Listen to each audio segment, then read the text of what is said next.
Bonjour tout le monde, j'espère que vous allez bien. Nous sommes samedi après-midi, 1er juillet, premier jour du mois de juillet. Je commence ce vlog vacances. Je ne sais pas quand il sera terminé, je ne sais pas quand je le publierai.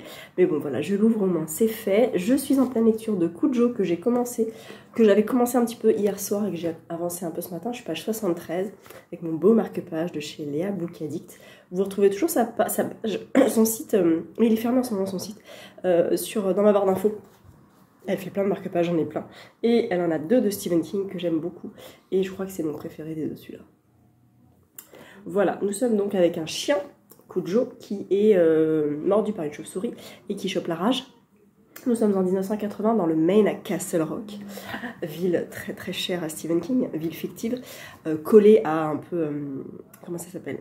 Ah, c'est pas Derry, c'est... Si, Derry? Ah non, c'est pas Derry, je suis bête. Non, c'est une ville dans le Maine. Bref, c'est pas grave, bon, bref. Donc Castle Rock, ville fictive. Et on est, pour l'instant au début, on sent qu'il y a un couple. Donc le fameux, les parents en fait de Tad, qui est ce fameux petit garçon qui va avoir un lien avec Kujo visiblement. Le couple bat de l'aile et il y a une histoire de boulot qui se passe pas bien. Enfin, il y a un truc qui est pas clair. Donc je pense bien sûr que comme d'habitude, sous la couverture du chien qui a la rage, il va y avoir bien plus de sujets traités. Et ce livre-là a été écrit il a été publié en 81. Et à la fin, King note toujours les dates de publication. Donc c'est écrit de septembre 1977 à mars 1981. Il a mis 4 ans presque à l'écrire. Et il a écrit sous l'emprise de l'alcool, il était alcoolique. Il l'a reconnu et il sait très bien, il l'a dit aussi, qu'il ne savait plus qu'il avait écrit ce livre. Donc voilà, c'est un petit peu étonnant. Mais en tout cas, c'est bien, c'est du bon King, moi j'aime bien. C'est un petit peu flippant d'ailleurs. Mais bon, voilà. Voilà. J'ai pas d'autre chose à vous dire niveau lecture. J'ai reçu un paquet de chez Pocket. Et je n'attends rien. Ah, cool. Maintenant, ça fait plus ça dans la palle. Manon Fargeton. Tout ce que Manon dit est vrai. Il était sorti chez Héloïse d'Ormesson l'année dernière, je crois, à la rentrée littéraire. Et il est dédicacé, mais non. Pour Florence. Parfois, tout ce que dit Manon est vrai. Enfin, tout dépend à qui elle parle et pourquoi. Oh là là, merci Manon. Merci Pocket. Oh. Beau petit bébé de 460 pages.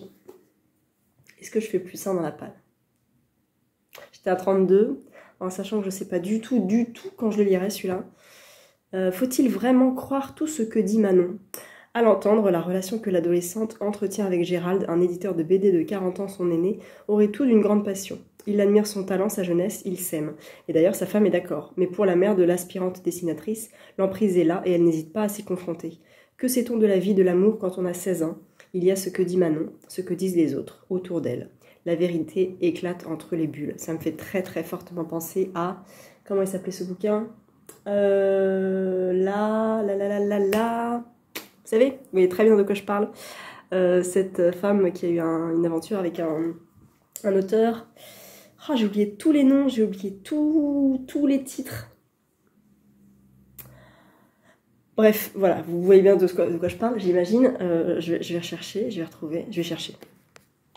Le consentement de Vanessa Springora. Ah, ça y est. Et il y en a d'autres, parce qu'il y a des bouquins comme ça qui sont sortis il y a 2-3 ans.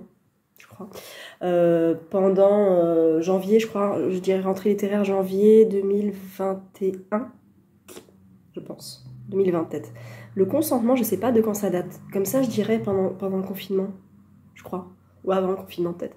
Mais voilà, donc ça parle différence d'âge, amour, ce qu'on sait pas, ce qu'on dit pas, et ça me fait penser aussi à La Petite Menteuse de Vanessa Raoul Delmas, je crois, que j'avais lu à l'Iconoclaste l'an dernier, que j'avais beaucoup aimé. Donc voilà, merci beaucoup Pocket. Manon Fargeton, c'est une autrice qui est très très productive, plutôt autrice jeunesse, je ne sais pas si elle a la liste de ses romans, mais elle écrit beaucoup. Il y a juste une liste exhaustive, dirons-nous. Elle a écrit de la SF, elle a écrit de la jeunesse, Elle a écrit de la BD peut-être aussi, je ne sais pas. Du young adulte, tout ça. Enfin, voilà. Et je sais qu'elle est très connue et très appréciée. Je l'ai déjà vue, mais je ne l'ai jamais lue. Parce qu'il y a toujours un sujet qu'elle traite. Et ce sujet, à chaque fois, c'est un sujet que je ne peux pas lire. Soit la maladie, les trucs comme ça. J'aime pas ça, donc je fuis un peu ça. Mais du coup, celui-là m'intrigue beaucoup. Bon, je mets plus un dans la palle. Je vais voir. Peut-être je le rajoute fin juillet pour voir où j'en suis dans ma palle. Et si j'ai bien baissé, je le rajoute. La négociatrice en chef, c'est moi. Voilà, merci beaucoup Pocket. Voilà. Eh bien écoutez, je ne sais pas quand je vous reprendrai, mais en tout cas, je vous souhaite un bel été toujours et de bonnes lectures, bien sûr. On est mercredi matin et je vous reprends juste avant de partir. J'ai terminé Cujo de Stephen King et c'était tellement triste et sombre et il n'y a pas de fin positive en fait, il n'y a pas d'issue possible finalement. C'est très très sombre. Je ne peux m'empêcher de me dire que ce livre-là, King ne se rappelle pas de l'avoir écrit.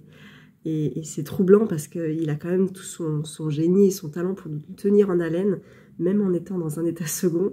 C'est troublant. et dans cette histoire, donc on suit Cujo, mais c'est un prétexte. Enfin, c'est un prétexte. Non, il est bien là, Cujo, il attrape la rage, tout ça. Mais on suit surtout deux familles. On suit des couples qui ne fonctionnent plus. On suit des histoires de vie. On suit deux enfants, Brett et Tad, qui sont donc dans les deux familles, qui vivent des choses terribles pour leur âge, traumatisantes aussi, avec des cauchemars, avec des insomnies, avec des terreurs nocturnes, des choses comme ça. Les parents aussi sont un petit peu emprisonnés là-dedans, dans leur mal-être, et c'est vraiment un roman vraiment sombre en fait. On sent une période très très sombre chez King, on le ressent vraiment en fait. Donc il faut être un petit peu accroché parce qu'il y a des scènes un petit peu dures. Et puis une scène dans une voiture qui dure des pages et des pages, des dizaines de pages, qui est alternée parce qu'en fait il n'y a pas de chapitre, c'est un peu comme Dolores Claiborne, il n'y a que des paragraphes et en fait on change de personnage quand on change de paragraphe. Voilà. C'est pas très gênant. Et donc il y a une scène qui dure...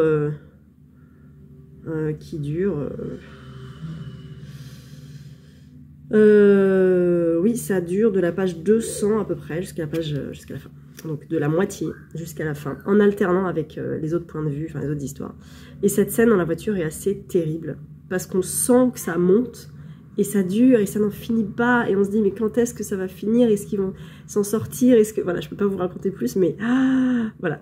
Et il n'y a pas d'issue possible finalement, il n'y a pas d'issue positive possible, c'est tragique. Voilà, donc je suis très très contente de l'avoir lu, je suis hyper contente d'avoir tenu mon objectif de lire Christine et Cujo dans l'année, parce que c'était vraiment les deux qui me tentaient le plus.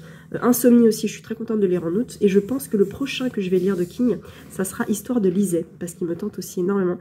Il fait partie de la trilogie des femmes, entre guillemets, avec Dolores Claiborne et je crois Rose Madder. Et donc je suis très contente. Oui, mon cœur. Je suis très contente d'avoir lu Cujo et de lire bientôt Insomnie. J'ai commencé hier, tout doucement, le Douglas Kennedy, et c'est ainsi que nous vivrons.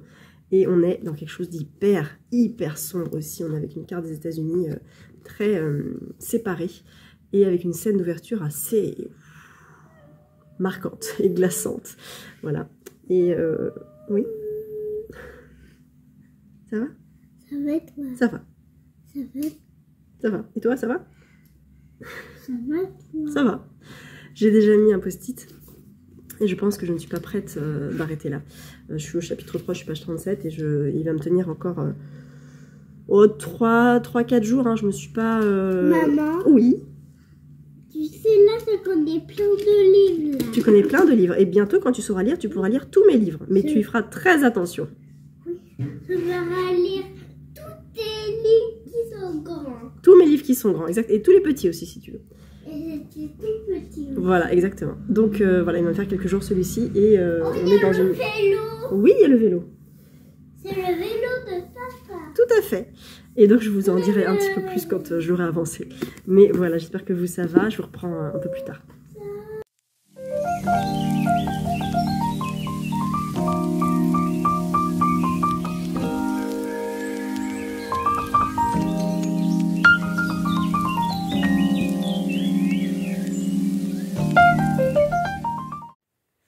Bonjour tout le monde, j'espère que vous allez bien. On est jeudi et je suis en plein dans Et c'est ainsi que nous vivrons de Douglas Kennedy. J'ai passé la moitié, il me reste 130 pages à peu près et c'est glaçant, c'est assez incroyable. Ça pourrait être une dystopie, sauf que c'est tellement réaliste et tellement ce qui pourrait arriver demain aux États-Unis que c'est glaçant, vraiment.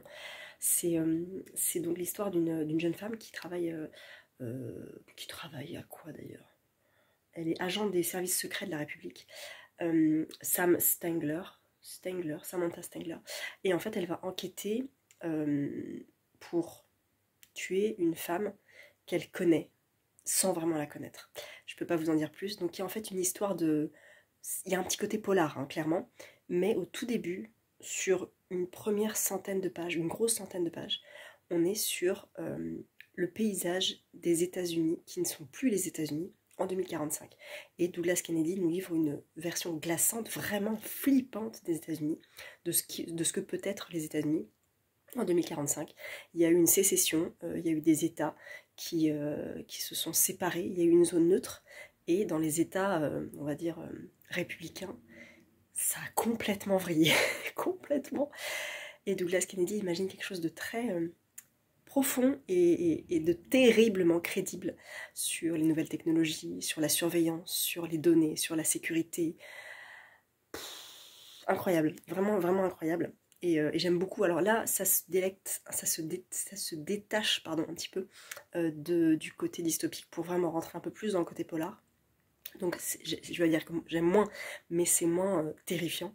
Donc on rentre un peu plus dans l'histoire concrète finalement, mais c'est tout aussi dingue en fait. Donc je passe un moment fou dans cette lecture. J'ai mis pas mal de post-it, je sais pas si on les voit bien. Ouais. J'ai mis pas mal de post-it surtout au début. Et waouh, j'ai pris une grosse claque au début quoi. C'est un peu dans la même veine que le précédent. C'est pas du tout une suite, mais c'est encore plus poussé que le premier en fait, enfin que le précédent finalement. Donc voilà, je le finirai tranquillement ces prochains jours et après je verrai ce que je lis. J'ai un programme et tout, mais je l'ai pas en tête. Donc voilà, c'était pour vous en parler 2 petites minutes.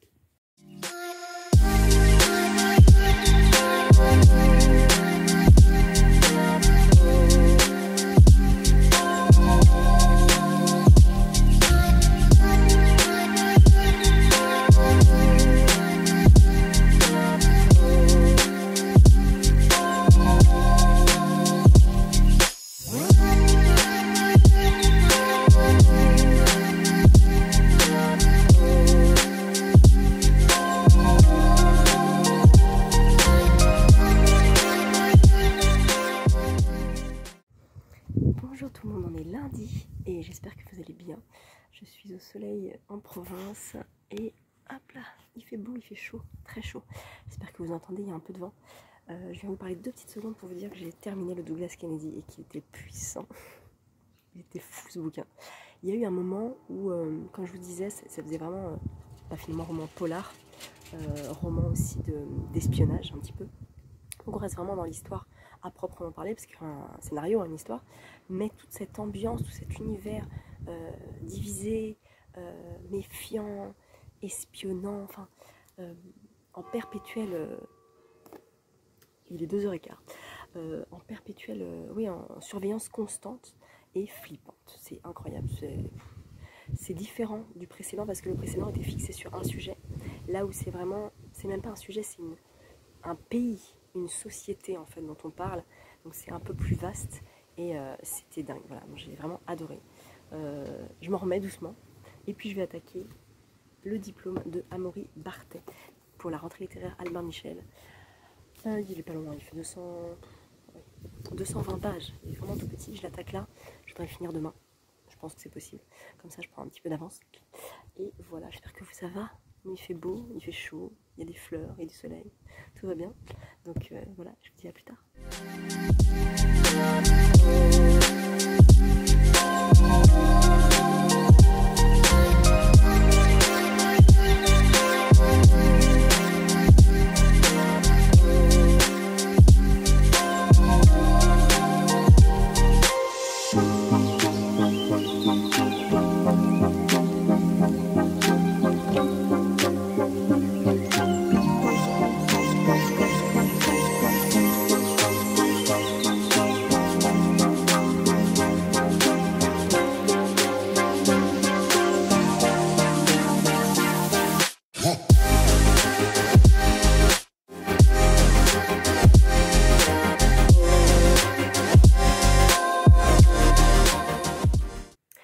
Bonjour tout le monde, j'espère que vous allez bien. On est le 14 juillet, c'est férié.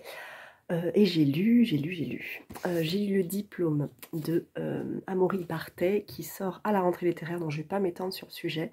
Je n'ai pas aimé ce livre. Je développerai un petit peu plus mon avis fin août quand il sortira. Je ne sais pas si je le chroniquerai. C'est le deuxième. Alors le premier, Leclerc Berest, je l'avais abandonné en fait. J'ai abandonné à 50 pages. Le sujet vraiment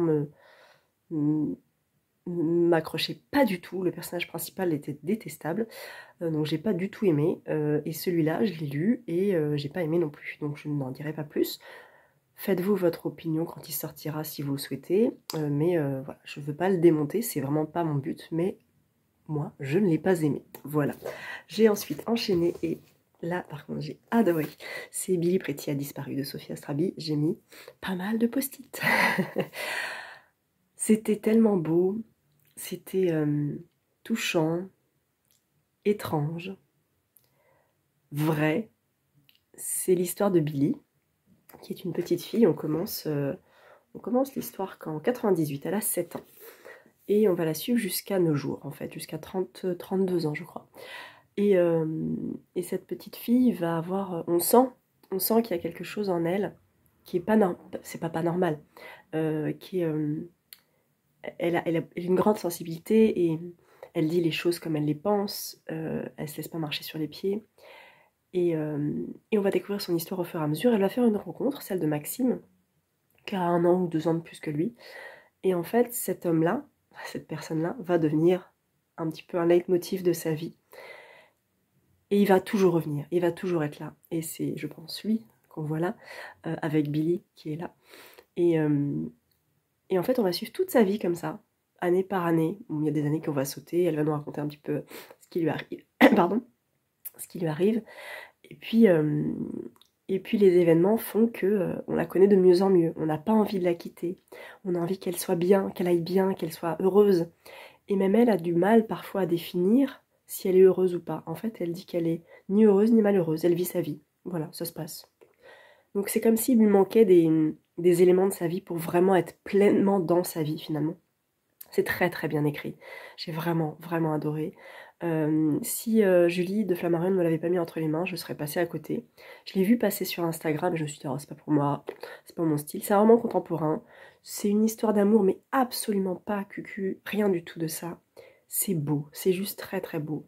Et je peux même pas vous donner un passage. Oh, si, remarque. J'ai pensé, l'enfant qu'on a été ne quitte jamais l'adulte que l'on devient. Ça, c'est vrai. Qu'est-ce que j'ai mis d'autre? Ah oui, il y a tout un passage. Oh, ça, je peux peut-être vous le lire. Qui la décrit très très bien. J'éteins les bougies en pinçant la mèche pardon, entre mon pouce et mon index. J'attrape les poissons à pleine main pour ôter l'hameçon quand Marcel m'emmène pêcher avec lui. Je réponds toujours non à la question tu as mal. Je prétends ne pas craindre les chatouilles aux pieds. Je réponds toujours non à la question tu as peur. Je ne sourcille pas quand je vais chez le dentiste et que c'est très douloureux. Je réponds toujours non à la question tu veux qu'on s'arrête si c'est trop dur. Je saute toujours du plus haut plongeoir à la piscine municipale, etc. etc. Donc c'est toute une énonciation comme ça de fait qu'elle est, et qui nous apprend à la découvrir un petit peu mieux. Mais c'est beau, c'est beau. Alors Billy, c'est une petite fille qui vit avec Marcel, son grand-père. Et donc il y a un lien entre ces deux personnages qui est assez beau. Et elle va se servir de Marcel comme étant son repère finalement dans ce monde-là. Et c'est très très touchant, vraiment. Foncez. Il fait 280 pages, il se lit tout seul. J'aurais voulu lire d'une traite, j'ai pas pu. Mais vraiment, il est incroyable, le bouquin. Il est trop bien, trop bien. Voilà. Donc ma prochaine lecture, ça va être une lecture commune. Oh non! Oh my god, il y avait du miel sur la table. Le Manoir Rose de Tracy Rees. Je vais tout de suite aller nettoyer mon bouquin. Je le lis en lecture commune avec 3 à 4 personnes, je crois, dont Estelle et d'autres. Ça s'enlève pas. Mais bon, voilà. On est en 1895 à Londres et on est avec une dame de compagnie, domestique, machin, somptueuse de mœurs, scandale, non. Petit côté Downton Abbey, je pense. Petit côté Villa aux Étoffes, probablement. Mais parfait pour l'été. Il est gros, hein, il fait 560 pages. Mais c'est pas grave, il me fera probablement toute la fin de semaine, vendredi, samedi, dimanche, lundi, mardi, je crois que je l'ai mis jusqu'à mardi, il me semble. Donc voilà, j'espère que ça sera chouette et que je passerai un bon moment. Je vais nettoyer la table aussi. Voilà, sinon, bah écoutez, je passe de bonnes vacances, je me suis coupé les cheveux, ça y est, je revis. Et puis on a eu chaud, et puis là on a moins chaud. On est allé à Europa Park hier, c'était trop bien, et on a bien profité. Et voilà, j'espère que vous ça va. Je mettrai ce vlog probablement milieu de semaine prochaine en ligne.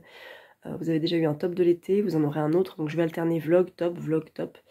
Comme ça, moi ça me permet de ne pas vlogger tout le temps, parce que là j'ai pas trop le temps. Et puis comme ça vous permet d'avoir du contenu. Voilà, à plus tard.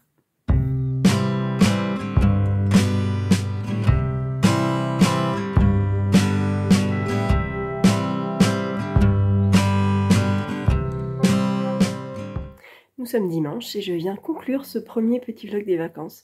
J'espère qu'il vous a plu, que vous avez pu suivre mes avis avec attention. J'ai pas mal lu en ce début de vacances, là je suis à mon 6e bouquin, donc je suis contente, on est le 16, donc ça c'est chouette.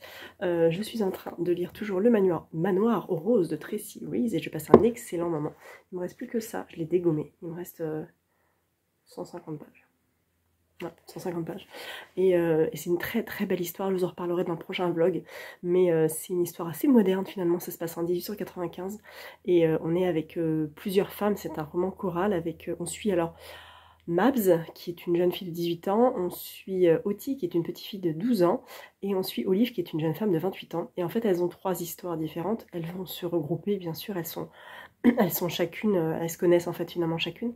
C'est très intéressant, c'est bien écrit et je suis d'accord en fait avec Lucinda Riley qui dit la plus remarquable des nouvelles voix du roman historique. C'est vrai, ça fait pas du tout Downton Abbey, ça fait roman historique et moderne et il y a une touche de féminisme même. Voilà, donc vraiment j'aime bien, j'ai hâte de savoir la suite et la fin et là je suis très contente que c'est un one shot en fait, donc je suis contente parce qu'il n'y a pas de suite finalement, donc par contre j'ai très hâte de lire ces autres romans parce que c'est vraiment bien écrit et c'est hyper prenant. Voilà, je vous laisse là, je vous retrouve dans un prochain vlog, j'espère que vos vacances se passent bien, j'espère que ça va. J'étais interrompue par mon fils, donc je vous retrouve dans un prochain vlog, dans un prochain top de l'été, et j'espère que vous faites de belles lectures, que vous passez un bon été, bon courage si vous travaillez, bonnes vacances pour ceux qui sont en vacances, et je vous retrouve très vite.